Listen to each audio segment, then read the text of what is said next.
Cardinal Joe was asking the brother priest who will do the sharing. Ako po yung naubusang mag-share. Pero lahat po ng mga pari dito, we have our own personal stories of our friendship with Ed Cardinal. We are close, Ed and we are close, Cardinal Joe. And every time he invites me to his hotel, to his office, Cardinal, I have to prepare myself kasi meron kami tutumbang isang bote. Alam po natin yan. Pero pagdating ng kainan, ito po problema. Cardinal, si Ed, pag kumain, parang ibon, kaunti lang kumain. Ako uubos na kanyang ihanda. We love Ed. We have all our memories of Ed. Great memories of Ed. His life, his love, his learnings, his legacy to all of us. No? I find him extraordinary in a very special way. I never saw a man who loves taking pictures.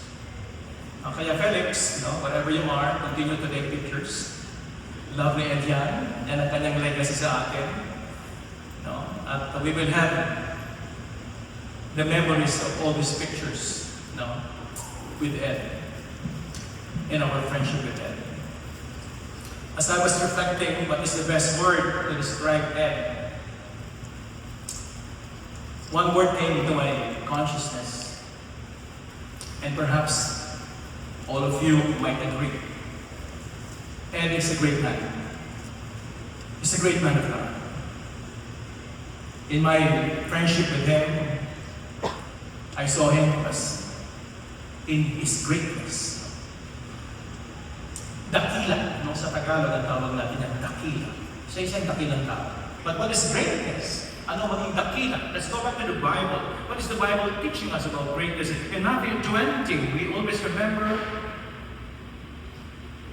the disciples arguing among themselves, debating among themselves. Sino sa kanila pinakadakila?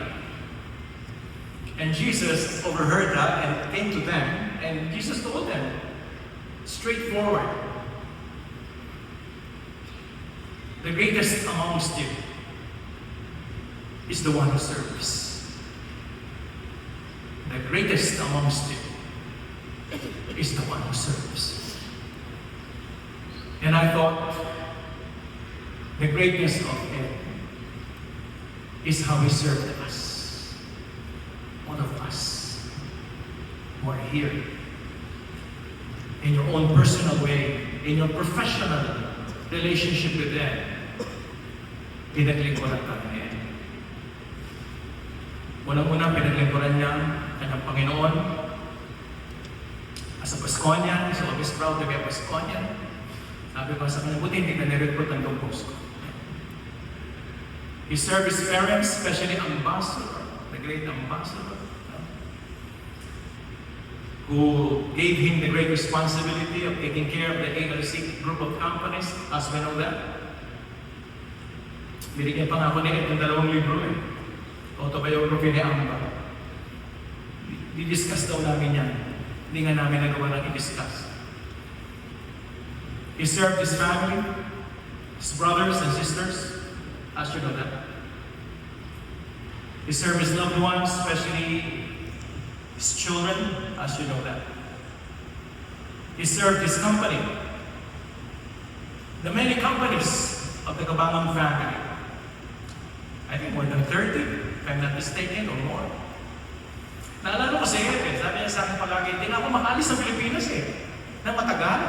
Okay, dami kong trabaho. Dami kong trabaho. Alam niyo yan. Ganyan katindi ang kanyang paglilingkod sa atin.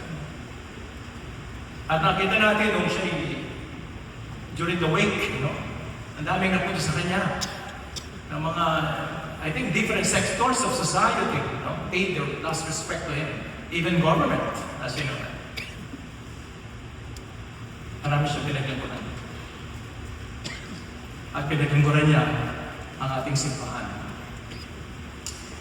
Nagpamana sa kanya ni Ambassador ang napakagandang ministry, CMMA, Catholic Mass Media Awards, a great contribution to the Catholic Church. And he took that responsibility, wholeheartedly and with great passion and conviction. Pinaglingkuran niya ang simbahan. And in my friendship with Ed, he served the poor in his own special way. He supported me in Caritas Manila for years. As a matter of fact, during the week, I told them kapag meron kaming fundraising, Cardinal at Joe, kapag meron pa kaming fundraising, raffle tickets, yung first prize doon sa sakyan. At si Ed po ang nag-dodonate sa sakyan na yan. Kaya sabi ko sa mga anak, sino ang papatuloy niya? Traditional. Ang nag-dodonate ng first prize palagi si Ed. A very powerful legacy of how it is to be a Christian and a Catholic. They may not be perfect, but a servant par excellence. And so, brothers and sisters, as we express our love for the Lord through Ed, let us continue his life, his love, his learnings to all of us, and his powerful legacy of greatness, which is service. And let us pray for Ed, that the Lord may be merciful to him, open heaven, and invite him to enter the perfect life in heaven, the perfection of joy and happiness and peace, shalom, is in heaven. That is our destiny. All of us are destined to be with God in heaven. No eye has seen, no ear has heard what God has in store for us in heaven. Thank you, Ed, for your powerful legacy of service.